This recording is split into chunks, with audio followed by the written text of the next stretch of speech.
আসসালামু আলাইকুম আমার আপুরা ভাইয়েরা সবাই কেমন আছেন? আশা করি সবাই ভালো আছেন।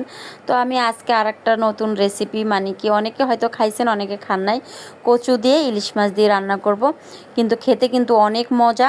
তো এই যে এখানে আমি মিষ্টি কুমড়া ভেজে নিছি, এগুলো ভর্তা করব আর কচু দিয়ে ইলিশ মাছ দিয়ে রান্না করব। এগুলোই হচ্ছে আমার আজকে রান্না করছি আর কি, এগুলো দিয়ে খাওয়া দাওয়া হবে দুপুরের খাবার। তো এখানে আমি কচুগুলো লবণ হলুদ মরিচ মাইখা রাখছি, তো এখন আমি ভাইজায় ফেলবো আর কি, চাকচাক করে মাছের মতোই ভাজি করব। তো এইরকম রান্নাটা আমাদের গ্রামের মানুষে বেশি খায়। বরিশালের মানুষে কিন্তু ইলিশ মাছ দিয়ে কচু দিয়ে খুবই পছন্দ করে। যারা বরিশালের তারা জানে যে এই ইলিশ মাছটা দিয়ে কচুর তরকারিটা কিন্তু খাইতে অনেক মজা।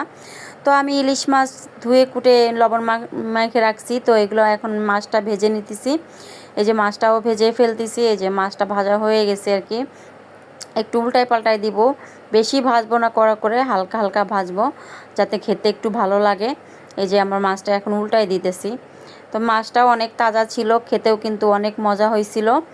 তো এই যে এখন মাছ ভাজা হয়ে গেছে, আমি মাছটা তুলে রাখতেছি। তো এখন আমি কচুর তরকারিটা রান্না করব, এখানে পাতিল বসাই দিছি। তো তেল দিয়ে আমি অনেকগুলো পেঁয়াজ কুচি দিয়ে দিয়েছি, বেশি করে পেঁয়াজ কুচি দিয়েছি আর কি। এভাবে করে বেশি করে একটু পেঁয়াজ কুচি দিতে হবে, যেহেতু ইলিশ মাছ দিয়ে রান্না করব, কোনো মশলা দিব না আমি। একটু পেঁয়াজ কুচিটা বেশি দিলে একটু ঝোলটাও ঘন হবে। তো এখানে হলুদ দিয়ে দিলাম পরিমাণ মতো, মরিচ হলুদ সব কিছু দিয়ে দিচ্ছি পরিমাণ মতো, যার যেরকম ঝাল খান ওভাবে করে দিবেন আর কি। তো এই যে এখন আমি একটু ওই যে যেটা আমি মশলা মাখছিলাম ওইটা ধুয়ে আবার একটু পানি দিয়ে দিলাম, হলুদ মরিচ ধুয়ে আবার পানি দিয়ে দিই। আমি আবার অপচয় কম করি, অপচয় করাটা আমি পছন্দ করি না। তো এখানে আমি আবার একটু গরম পানি দিয়ে মশলাটা ভালো করে কষাইও নিছি।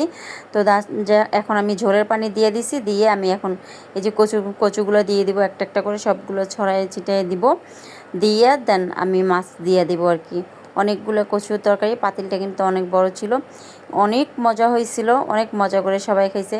এই তরকারিটা আমি একদম ছোটোবেলায় নানা যখন ছিল তখন খাইছি, ইলিশ মাছ দিয়ে খুবই মজা করে খাইছিলাম। এরকম একটা কচু আমি আমার চাচাতো নানার বাড়ির থেকে আমি চুরি করে আনছিলাম। তো আমার নানা বলছিল আর কি, এখন কিন্তু আমার হাসি পাইতেছে। তো ওই কচুটা দিয়ে একটা বড় ইলিশ মাছ আনছিল আমার নানা, তো ওইটা রান্না করছিল, খেতে কিন্তু খুব মজা হয়েছিল। আমার নানি রান্না করছিল আর কি, আমার কাছে খুবই ভালো লাগছিল। আমি একটু ছোটোবেলায় অনেক দুষ্টু টাইপের ছিলাম, তো কিন্তু এরকমই আর কি। এখন আমি কিছুটা ধনেপাতা দিয়ে দিলাম, দিয়ে একদম একদম ঢাকনা দিয়ে দিব, আর নাড়াচাড়া দিব না, যেহেতু একটু দেখতেছি লবণ হয়েছে কিনা। তো লবণ একটু কম হয়েছে, তো আর একটু লবণ দিয়ে দিচ্ছি, দিয়ে একটু নাড়াচাড়া দিয়ে আমি ঢাকনাটা দিয়ে দিব। এখন আমি আর ঢাকনা খুলবো না। এই যে মাশাল্লাহ তরকারিটা কত মজা হয়েছে, একদম যা বলার বাহিরে। আপনারা এভাবে করে একবার রান্না করে খাইয়ে দেখেন, খুবই মজা খুবই মজা। আর তরকারির কালারটা দেখছেন, মাশাল্লাহ মাশাল্লাহ অনেক সুন্দর হয়েছে কালারটা।